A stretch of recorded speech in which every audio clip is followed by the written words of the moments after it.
சிறுபருப்பும் சவுச்சவும் குக்கரில் வேக வச்சுக்கலாங்க. அதில் கொஞ்சம் மஞ்சத்தூள் போட்டு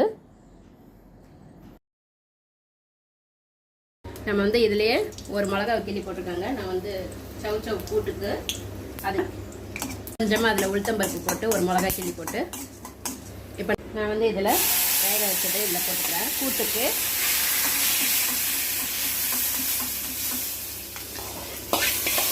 மஞ்சத்தூள் போட்டுக்கிறேன். இதில் வந்து தேங்காய் அரைச்சி ஊற்றுவாங்க. ஆனால் நான் தேங்காய் அரைச்சி ஊற்ற மாட்டேங்க. வேணுன்றவங்க தேங்காய் அரைச்சி ஊற்றிக்கலாம். இதுக்கு தேவையான அளவு சால்ட்டு போட்டுக்கிட்டு இது நல்லா கொதி வந்தது நம்ம ஸ்டவ் ஆஃப் பண்ணிக்கலாம். அவ்வளோதாங்க, நம்ம சவுச்சவு கூட்டு ரெடி ஆகிடும். லைட்டாக இதுலேயும் பெருங்காயத்தூள் போட்டுக்கிறேங்க. இது நல்லா கலந்து விட்டு நல்லா கொதி வந்ததும் அவ்வளோதான். பாருங்கள், நம்ம சவுச்சவு கூட்டு ரெடி ஆகிடுச்சு. ஸ்டவ் ஆஃப் பண்ணிக்கலாம்.